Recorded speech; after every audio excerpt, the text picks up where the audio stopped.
നമസ്കാരം. American president Donald ട്രംപിനെ കുറിച്ച് പറയാറുള്ള ഒരു കാര്യം, അദ്ദേഹം ഒരു കാര്യം പറയുകയും മറ്റൊന്ന് പ്രവർത്തിക്കുകയും ചെയ്യും എന്നാണ്. ഒരുപാട് സംഭവങ്ങൾ ഇതിന് ഉദാഹരണമായി പലരും ചൂണ്ടിക്കാട്ടുകയും ചെയ്യുന്നുണ്ട്.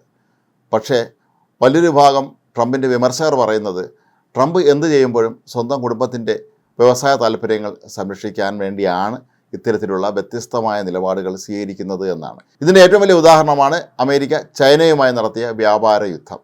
ചൈനയ്ക്ക് മേൽ വളരെയധികം നികുതികൾ അടിച്ചേൽപ്പിക്കുകയും ചൈനയെ ഒരു വ്യാപാര യുദ്ധത്തിന് പലതവണ വെല്ലുവിളിക്കുകയൊക്കെ ചെയ്ത ട്രംപ് തന്നെ ഒടുവിൽ ചൈനയുമായി ഇക്കാര്യത്തിലൊരു ഒത്തുതീർപ്പുണ്ടാക്കാനായി ചർച്ച നടത്തി എന്നുള്ളതാണ് വളരെ വിചിത്രമായൊരു കാര്യം.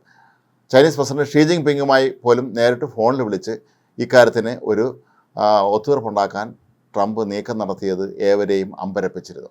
ഇതാണ് ട്രംപിൻ്റെ രീതികളൊക്കെ തന്നെ ഇങ്ങനെയാണ്. ഏതായാലും ട്രംപ് ഇപ്പോൾ വീണ്ടും ശ്രദ്ധാകേന്ദ്രമാകുന്നത് അദ്ദേഹത്തിൻ്റെ മറ്റൊരു വിഷയത്തിലെ നിലപാടിൻ്റെ പേരിലാണ്. ലോകത്തെ ഏറ്റവും ജനപ്രിയമായ ആപ്പുകളിലൊന്നായ ടിക്ടോക്ക്, അതിനെ രക്ഷിക്കാനാണ് ഇപ്പോൾ ട്രംപ് ഇറങ്ങി പുറപ്പെട്ടിരിക്കുന്നത്. ഇത് മൂന്നാം തവണയാണ് ടിക്ടോക്കിനെ രക്ഷിക്കാനായി ട്രംപ് എത്തുന്നത്. ഒരു കാര്യം നമുക്കറിയാം, ഈ ടിക്ടോക്ക് ഒരു ചൈനീസ് കമ്പനിയുടെ വകയാണ് എന്നുള്ളത്. 2024 അമേരിക്കയിൽ ടിക്ടോക്ക് നിരോധിച്ചിരുന്നു. ഇതിൻ്റെ പ്രധാന കാരണങ്ങളിലൊന്ന് ദശലക്ഷക്കണക്കിന് ഉപഭോക്താക്കളാണ് ടിക്ടോക്കിന് അമേരിക്കയിലുണ്ടായിരുന്നത്. ഇതിലൂടെ ചൈന അമേരിക്കക്കാരുടെ എല്ലാ വിവരങ്ങളും ചോർത്തിയെടുക്കും എന്ന് സ്വാഭാവികമായും അമേരിക്കൻ കോൺഗ്രസ്സിൽ ചില ആളുകൾ വാദം ഉന്നയിച്ചിരുന്നു. അതിൻ്റെ കൂടി അടിസ്ഥാനത്തിലായിരുന്നു അന്ന് അമേരിക്കൻ കോൺഗ്രസ് ഇത്തരത്തിലുള്ളൊരു തീരുമാനമെടുക്കുകയും ജോ ബൈഡൻ പ്രസിഡൻ്റായിരുന്ന സമയത്ത് അമേരിക്കയിൽ ടിക്ടോക്ക് നിരോധിക്കുകയും ചെയ്തത്.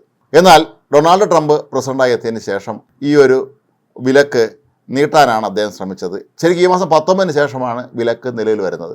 എന്നാൽ അമേരിക്കൻ പ്രസിഡൻ്റായതിൻ്റെ തൊട്ട് പിന്നാലെ തന്നെ ഡൊണാൾഡ് ട്രംപ് 2 പ്രാവശ്യം ഇവരുടെ ഈ നിരോധനത്തിൻ്റെ തീയതി നീട്ടി നൽകുകയായിരുന്നു. ഇപ്പോൾ ഏറ്റവും അവസാനത്തെ തീരുമാനമനുസരിച്ച് ഈ മാസം 19-നാണ് അമേരിക്കയിൽ ഇതിൻ്റെ വിലക്ക് നിലവിൽ വരുന്നത്. ഏതായാലും അതിനു മുമ്പ് തന്നെ ഒരു പ്രത്യേക എക്സിക്യൂട്ടീവ് ഓർഡറിലൂടെ ട്രംപ് ഈ ഒരു വിലക്ക് നീക്കാനാണ് നീക്കം നടത്തുന്നത്. നേരത്തെ ടിക്ടോക്ക് സ്വന്തമാക്കാൻ അമേരിക്കയിലെ പല വൻകിട കമ്പനികളും ശ്രമം നടത്തിയിരുന്നു. അത് ഏതാണ്ട് വിജയിക്കുന്ന ഘട്ടത്തിലെത്തിയപ്പോഴാണ് ട്രംപും ചൈനയുമായുള്ള ഈ വ്യാപാര യുദ്ധം ആരംഭിക്കുന്നത്. ആ സാഹചര്യത്തിൽ പിന്നീട് അങ്ങോട്ട് ഇതിനുവേണ്ടി നടത്തിയ എല്ലാ നീക്കങ്ങളും പാളുകയായിരുന്നു. ഇപ്പോഴും അമേരിക്കയിലെ പല കമ്പനികൾക്കും ടിക്ടോക്ക് ഏറ്റെടുക്കണം എന്ന കാര്യത്തിൽ അതിയായ താല്പര്യമാണുള്ളത്. ട്രംപിനത് നന്നായി അറിയുകയും ചെയ്യാം. മാത്രമല്ല, ഡൊണാൾഡ് ട്രംപ് ഇപ്പോൾ ഉദ്ദേശിക്കുന്നത് പരമാവധി പുതിയ തലമുറയെ തൻ്റെ ഒപ്പം നിർത്തുക എന്നുള്ളതാണ്.